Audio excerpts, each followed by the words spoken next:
We're shifting our focus now to Prime Minister Modi at the SCO Summit. Okay, all right. So those are the visuals that are coming in today. Of course, a lot of focus is also going to be on the SCO Summit. Like we've mentioned, the focus will be on whether he has a bilateral meeting with China and Pakistan.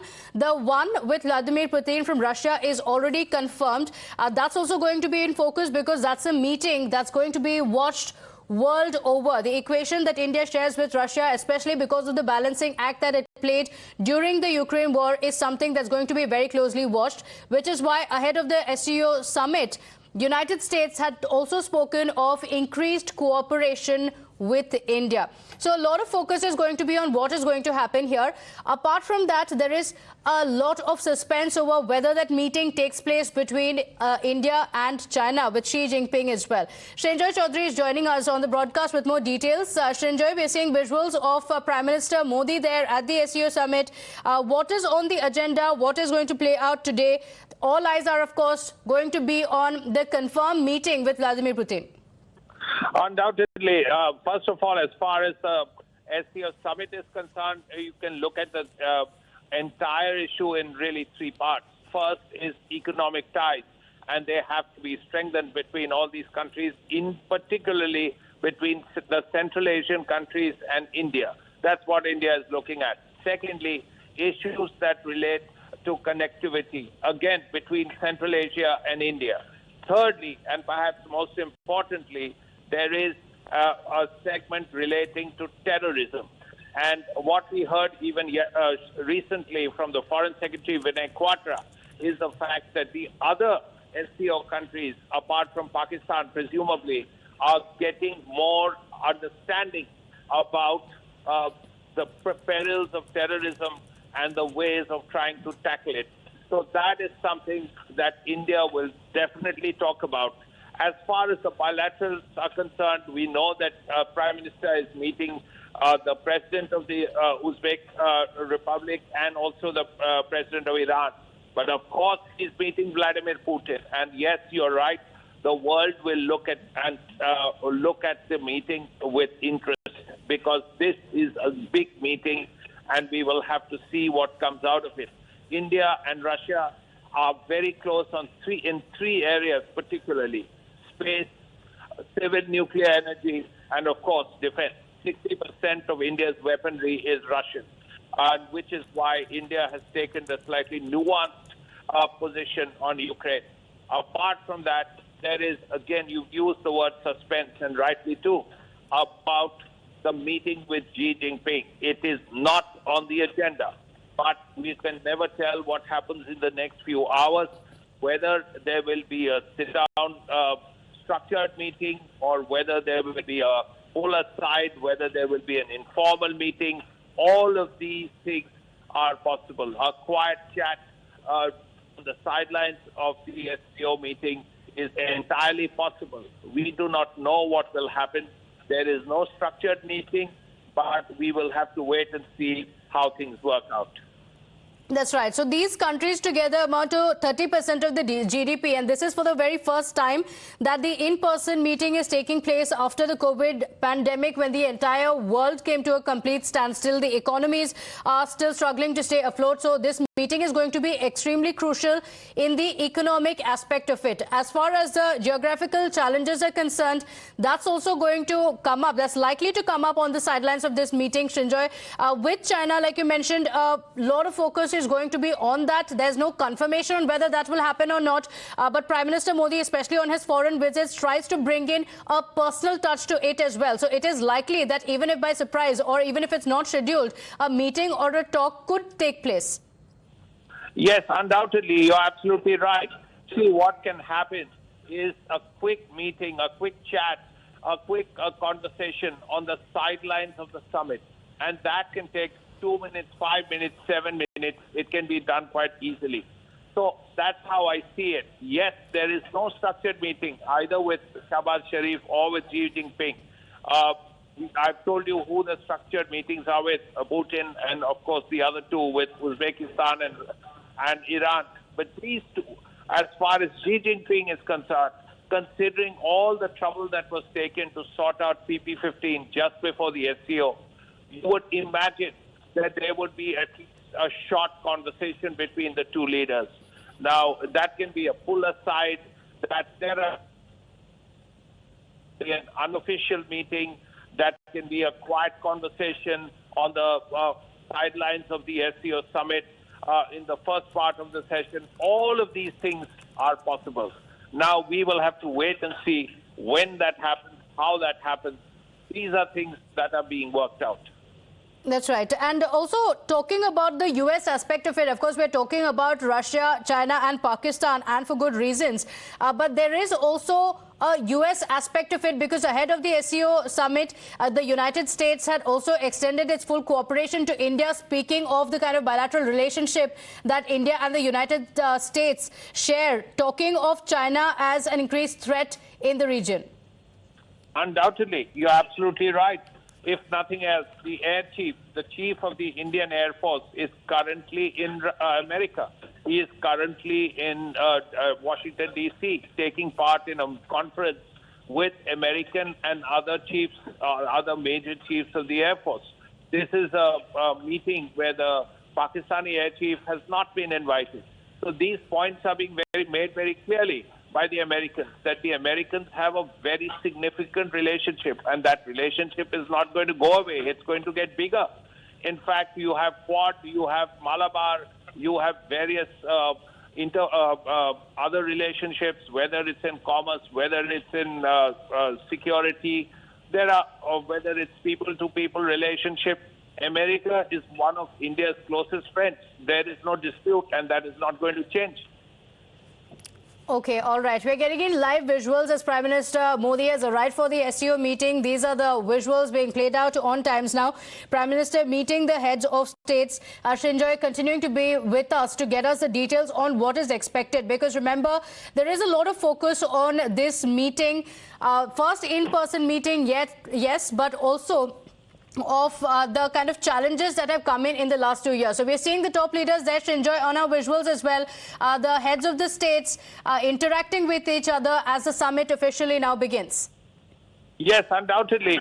At the end of which will be the Samarkand Declaration.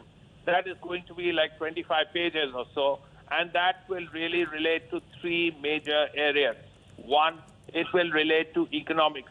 You rightly said that, yes, this is a world that is only recovering from this entire problem of COVID. The world had come to a standstill. Let's not forget. Now, this is the opportunity for all these 8 countries, now of which China is one of the largest economies in the world. China is the second largest after America. India is a little close behind, and so on. Now, it is the opportunity for these 8 countries to work together and get somewhere. Also, Iran will be there, a significant oil-producing nation. So the economic aspects are very important. And linked to the economic aspects is connectivity. How does India develop better economic ties with Kazakhstan, Kyrgyzstan, Turkmenistan, Tajikistan, and Uzbekistan? That has to be done. And if that has to be done, there has to be better connectivity, which is why Iran is such an important role. Now, all that has to be kept in mind. Now, apart from that, there is this organization within the SCO called RAT. Now, RAT deals with terrorism. And terrorism, as you know, is a significant issue in this area. Not only is Pakistan the center of terrorism in the world, now Afghanistan is gradually becoming that as well. So all these countries are close to Afghanistan. All these Central Asian countries and China are all going to be affected by terrorism if Afghanistan and Kabul becomes the new hub. Let's not forget that Zawahiri was neutralized in Afghanistan not very long ago.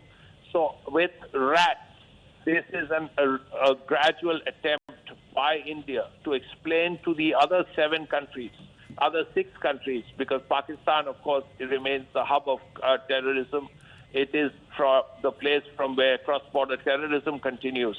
But the other 6 countries, 4 four of the Central Asian countries, Russia, and it has to be said China, that look here, if you don't combat terrorism, if we don't fight terrorism together, we will be in bad shape. And that is the point that India will make. So terrorism will play a very important role, counter-terrorism, as far as this meeting is concerned. So we are looking at three issues: connectivity, better economic relations, and of course, terrorism. Okay, all right. Sanjay, do stay on with us. Group Consulting Editor Maruf Raza also is with us. Mr. Raza, what do you think is going to be the key focus of the meeting? We just spoke to Srinjoy as well, who was pointing out the three agendas that's going to be a big part of the meeting. That, or do you think the focus is also going to be, for India at least, on the meeting with China and Pakistan, as speculations have been going on for a while now? See, I've been saying from the very beginning that there are three areas where India would focus on. One is the SCO Summit itself, and Srinjoy has brought out the need to labor on the point about putting very clear a sort of a collective pressure on Pakistan that they must do more to curb terrorism. Not that Shahbaz Sharif can do much, because he's a pawn in the hands of the military, and the military of Pakistan uses terror as a tool of foreign policy. Secondly, what can India achieve with the SCO region? This is a question that is being asked at various quarters. India has many disadvantages there, but India can build them up into advantages. One is greater trade with SCO countries, and secondly, also the need for greater connectivity for Central Asian countries, particularly those that are wanting to use the North-South corridor, which India has invested in, that comes via Russia, via Central Asia, to the coast of Iran, and then on to Mumbai and elsewhere. And thirdly, the bilaterals. In the bilaterals, there is going to be hope of greater engagement with Russia at a time when the world likes us to believe that Russia is marginalized, but actually Russia is gaining from the conflict and its fallout, particularly with reference to oil trade and various other bilateral trade arrangements that it has with India, including weapons and military systems. And the second is the very strong possibility of building greater ties with Iran, which India was forced by the United States to abandon in recent years. But Iran has a lot to offer to India. As far as China is concerned, whether Mr. Modi has a bilateral with Xi Jinping or shakes hands with him, I don't really expect much. This has happened in the past, including the Wuhan Spirit and the Mahabalipuram meetings, but it has only resulted into negativity. So the better we get real about China fast, the better for all of us, instead of hoping that one meeting between Modi and Xi is going to solve decades of an outstanding problem where both sides have their own interpretation. Back to you. Okay, all right. And, this is also important because do you think the Ukraine war is going to come up, because Xi Jinping is said to have skipped a meeting, a dinner meeting with Putin as well. So that's something that's likely to come up because Russia has hinted that China has some questions about what is happening in Ukraine. Apart from that, China's aggressive posturing over Taiwan as well. Yeah, Ukraine will of course come up. It's like sitting in a room and looking at a cloudy day outside and trying to pretend it's sunshine. There is no sunshine outside. Ukraine is happening. It is having an impact on Europe. It is having an impact on Africa and other countries which are dependent on exports from Europe, and the dollar-based economies which are suffering because of America-led sanctions. But Ukraine, China is a winner out of Ukraine. Why? Because Russian gas has been accumulated in China over the years in excess. Its economy is not growing that fast. So while the West is putting embargo and restrictions on buying Russian gas, it's being sold to European countries via China. So China is making money both ways and filling up its tanks. At the same time, China is also managed to get Russia clearly on its side, because of hasty decisions by America and their European allies to completely marginalize Russia. I'm not saying Russia did the right thing by attacking Ukraine, but the fact is that Russia has used this opportunity to win the sympathy card with the Chinese. So therefore, the real net gainers of this conflict are Russia and China. Okay. Okay, all right. Now, Mr. Maruf Raza, thank you for joining us. Thanking Shinjoy Chaudhary as well for getting us those inputs. The group photograph is what you're seeing on the screens of the SCO heads as the meeting now officially begins.